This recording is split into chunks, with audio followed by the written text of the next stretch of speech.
Kumakaway na naman Charlene. Welcome sa Lasa Garden. At ako si Charlene Ascona. Ito si Rusty the dog. Sasamahan ako si Rusty mag-flex ng aking mga blooming na bougainvilleas. Flex ko lang yung mga bulaklak. Super nice. Start tayo dito sa aking Nescafe Ginda. Mas marami pa yung bulaklak compare sa kanyang dahon. Kakaiba yung pink ng Nescafe Ginda. Pagka-bloom niya, dark, tapos nagiging light pink hanggang sa maging dusted pink siya. So, naka-root graft siya. Green-off siya sa root ng bougainvillea. Ito naman yung pink patch na rooted na sobrang matured na. Light pink naman yung flowers niya. Yung pink patch ay sobrang sensitive sa ulan. As in, epic sensitive siya. Mostly ang pink patch ay grafted.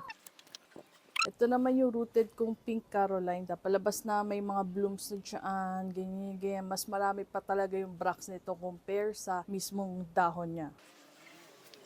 Meron ako dito, Anastasia ID nito. Rooted siya. Ito yung sample ng bloom niya. May pagka-dusted saka multicolored na pink siya. Meron ako rito, walang ID na rooted na bougainvillea. Para siyang red or dark pink, ewan. Di ko talaga alam ang ID nito. So, patulong na lang ako. Pero mukha siyang ginda dahil sa kanyang leaf.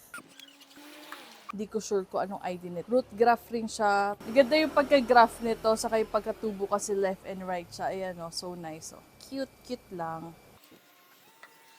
Pero ito yung Milo Batik. Yung pagka-pink niya sobrang ganda. Hindi siya yung parang pink na hot pink, yung mga normal na bougainvillea na nakikita natin. Ito yung pagka-pink niya, magandang pink. Ganda ng variegations ng dahon niya oh. Ang next natin ay Queen Purple. Ayun o, sobrang daming buds niyan. Tapos, ito yung itsura niya. Oh, di ba? So nice. Ayun na si Danica. May bisita po tayo at the show must go on. Ganon. Okay, next natin ay Pink Saya. Para talaga ako nagla-live selling rito. Practice na to sa pagla-live selling. Hindi ko alam, hindi ko ma-explain kung anong klaseng pink to. Basta golden yung leaves niya, ganon.